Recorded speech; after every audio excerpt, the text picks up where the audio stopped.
Assalamualaikum warahmatullahi wabarakatuh. Selamat pagi anak-anak. Bagaimana kabar kalian semua? Semoga semua dalam keadaan sehat walafiat. Pada pagi hari ini kita akan belajar tentang sub 2, globalisasi dan manfaatnya pada tema 4. Dan kita akan mempelajari pembelajaran 1. Kita telah mengetahui pengaruh globalisasi yang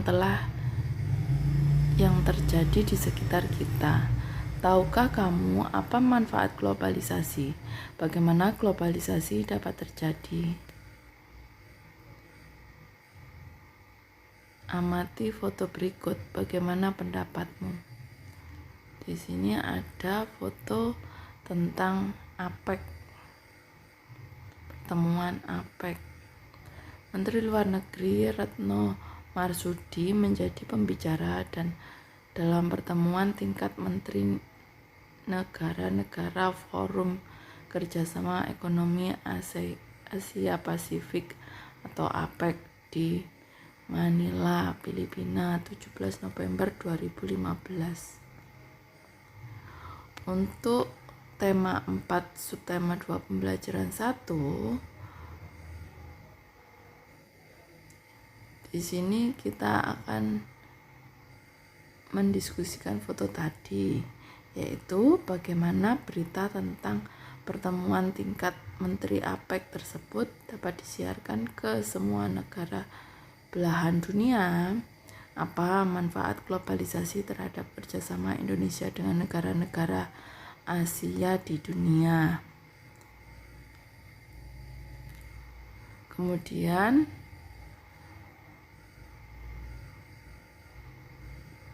kita akan mencari teks eksplanasi yang kemudian kita akan cari untuk topik masalah di paragraf 1, deret penjelas di paragraf 2 dan 3, serta kesimpulan di paragraf 4.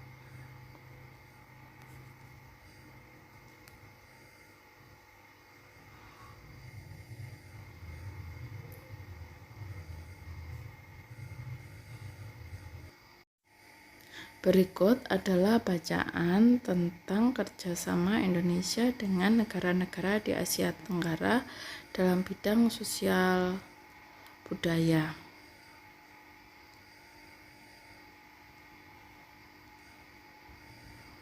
Yaitu Kementerian Luar Negeri Republik Indonesia kerjasama UMY dirikan Pusat Studi ASEAN. Yogyakarta Cakrawala Co, Kementerian Luar Negeri dan Universitas Muhammadiyah Yogyakarta menjalin kerjasama mendirikan Pusat Studi ASEAN atau PSA di Universitas Muhammadiyah Yogyakarta. Kerjasama dituangkan dalam bentuk penandatanganan MOU antara UMY dengan Kementerian Luar Negeri Republik Indonesia, Kemenlu RI, yang ditandatangani oleh Rektor UMY Dr. Insinyur Gunawan Budianto MP dan Direktur Jenderal Kerjasama ASEAN yang diwakili oleh Sekjen Dirjen Kerjasama ASEAN Kemenlu RI Azharianti.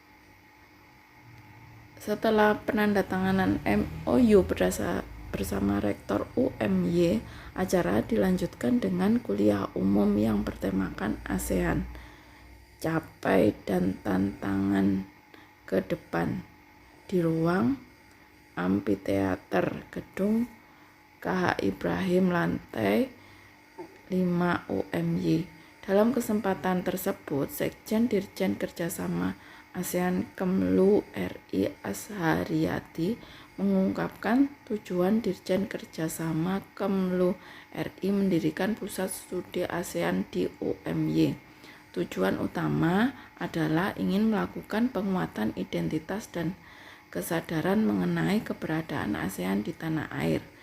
Selain pengkajian PSA ini, memiliki tujuan sebagai bentuk penyebarluasan pengetahuan mengenai ASEAN pada publik di tingkat domestik, sebab Indonesia sendiri masih tertinggal dari Thailand dan Singapura terkait pemahamannya mengenai ASEAN, ungkap Azhariyati.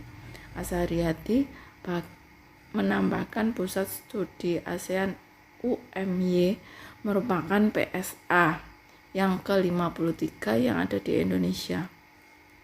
Peluang dari ASEAN masih sangatlah banyak yang harus dipahami dan harus dimanfaatkan di berbagai sektor dari 3 pilar kerjasama ASEAN. Dengan adanya PSA di UMY, kami ingin mencetak agen of change agar para mahasiswa lebih memahami dan dapat menyebarluaskan ASEAN keluar kampus, katanya. Sementara itu, Ali Muhammad, PhD, Ketua Pusat Studi ASEAN PSA UMY, mengatakan PSA ini sangat penting. Inisiasi awal pembentukan PSA merupakan inisiasi dari program studi hubungan internasional Visipol. PSA ini bukan di bawah prodi, namun sudah di level universitas. PSA ini bersifat multidisipliner dan diisi oleh berbagai macam program studi. Untuk macam-macam program studi di dalamnya mulai dari prodi HI, kedokteran, hukum hingga pertanian. Pusat studi ini memiliki fokus pada pengembangan riset dan publikasi yang berfokus tentang ASEAN dan dinamika di Asia Tenggara. Pusat studi ini juga merupakan pusat studi pertama yang ada di perguruan tinggi Muhammadiyah, ungkap Ali Muhammad. Demikian cerita yang Ibu bacakan.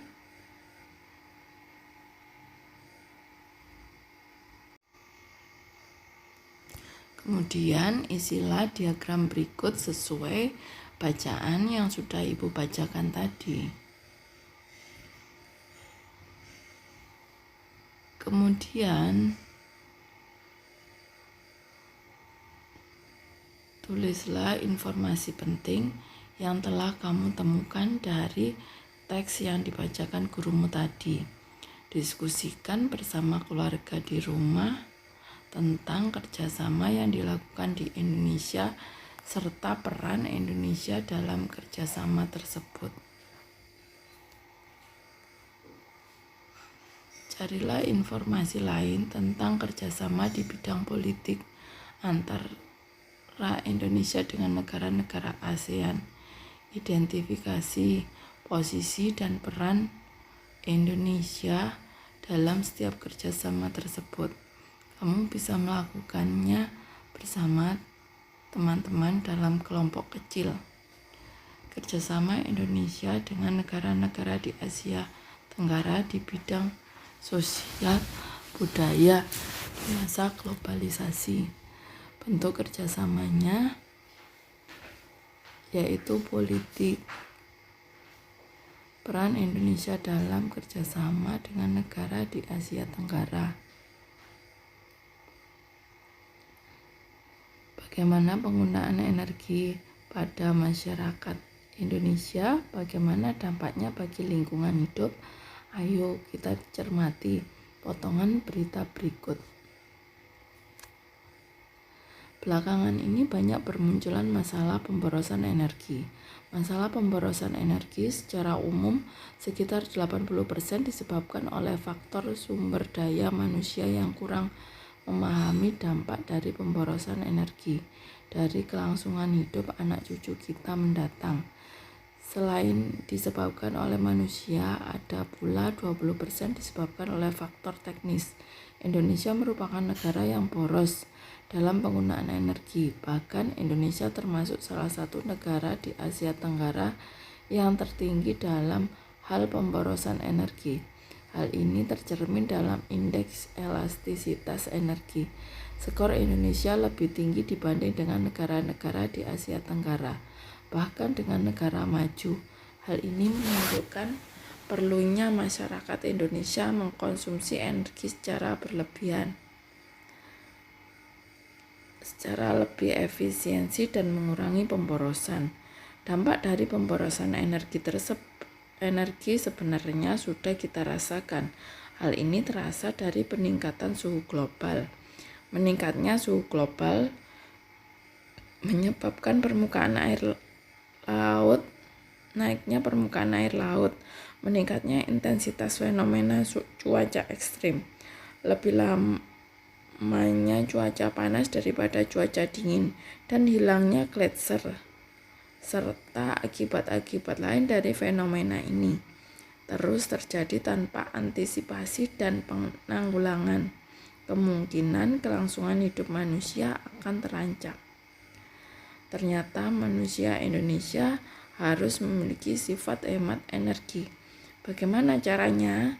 Ayo kita lakukan percobaan sederhana berikut. Lakukan percobaan di rumah dengan memperhatikan keselamatan, yaitu 1 buah bola lampu 5 watt, 1 buah bola lampu LED 5 watt, 1 buah lampu neon 5 watt, dan 1 buah dudukan lampu beberapa buah baterai 1,5 volt, 0,5 meter kabel gunting isolasi, 1 buah kotak atau kardus bekas mie instan. Kemudian buatlah percobaan dan buatlah pelaporan. Itu nama percobaan, tujuan percobaan, alat dan bahan, dan langkah-langkah. Kemudian kesimpulan. Demikian pembahasan Ibu kali ini. Semoga anak-anak dapat memahami. Ibu akhiri. Wassalamualaikum warahmatullahi wabarakatuh. Catch 'em all.